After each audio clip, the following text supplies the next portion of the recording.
not a singular thing. Each person holds many identities. All of a person's identities affect how they move in the world, and they can't be separated. Our society holds certain beliefs about some identities, and we give advantages or disadvantages to them based on those beliefs. This system of advantages and disadvantages is called privilege and oppression. Society gives higher access to power to certain people based on identities that they hold. This power can show up in many ways. Two examples would be economic power and social power.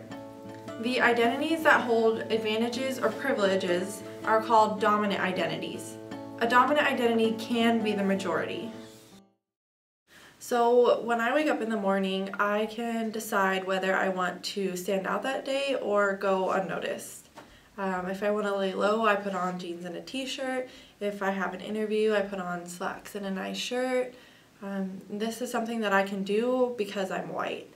I know that I won't stand out on campus, people won't look at me, and I can fit in.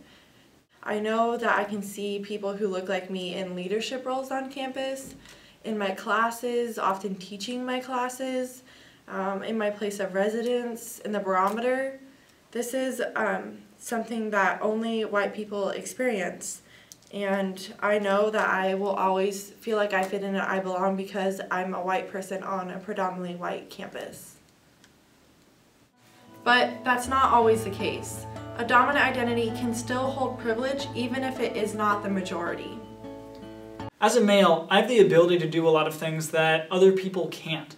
For instance, I can go to a party late at night and not worry about my personal security, or I can decide to have children down the road and not worry if it's going to ruin my career. I can be a terrible driver and no one's going to blame it on my sex. I can even just be having a terrible day and no one's going to think that it's because of my gender. Because I have this male privilege, I have a lot of advantages that a lot of other people don't.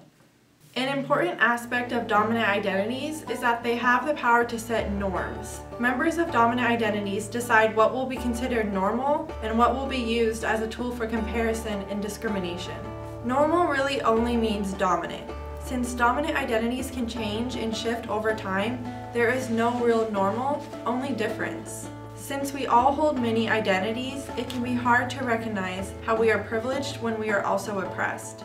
So being female in a male-dominated society comes with a lot of disadvantages. For example, I was always taught to be cautious and be in protection mode. I shouldn't walk at night, I shouldn't walk alone, I should tell people where I'm going, when I'm leaving, and carry my keys in my hand. All those sorts of things that don't allow females to be in the moment because they're always waiting for something bad to happen. That's been my experience as a female. And that can be really oppressive, but what it did was it served as a wall and it prevented me from seeing how I benefit from being white. So when I look into that a little bit more, I understand that as a white female, I also receive a lot of privilege, and our society holds white females in this area of protection, whereas if I were to cry in a room or if something were to happen to me, I know that people are going to be rushing to make sure that I'm okay and to give me services. If they see that I'm distressed or upset, people are going to want to help, and that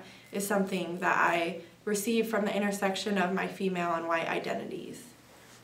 Because I identify as gay and male and white, I hold certain privileges within the queer community. White gay males are generally the face of the queer community, so whenever that's brought up, I have the advantage of seeing someone that I identify with. Even though I'm part of an oppressed community, I hold certain advantages within that community because of my privileged identities. Many groups within the LGBT community, especially queer people of color, are left out of the picture. None of these identities, none of my identities, are exclusive. For example, my white identity affects how I'm placed in the queer community, and my masculinity affects how I'm perceived professionally. Just because you hold a privileged identity does not mean you don't deserve what you've worked for. However, it does mean that people who are oppressed have to work much harder and don't have the same opportunities.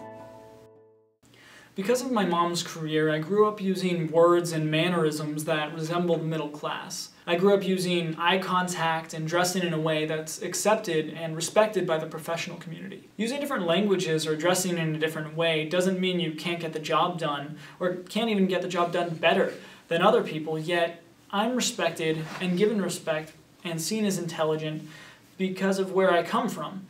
Growing up middle class has made me more prepared for college. It gave me opportunities that people from other classes just don't have or had to work harder for. The best thing you can do now is to use your privileged identities to be an ally. Here are some tips on how to be a good ally. Recognize your privileged identities. See the value in equity and the value of difference. Open yourself to learning and expanding your consciousness by listening, more than talking. Don't go in with a savior mindset. You are joining a group of people that has already been fighting for justice for a long time.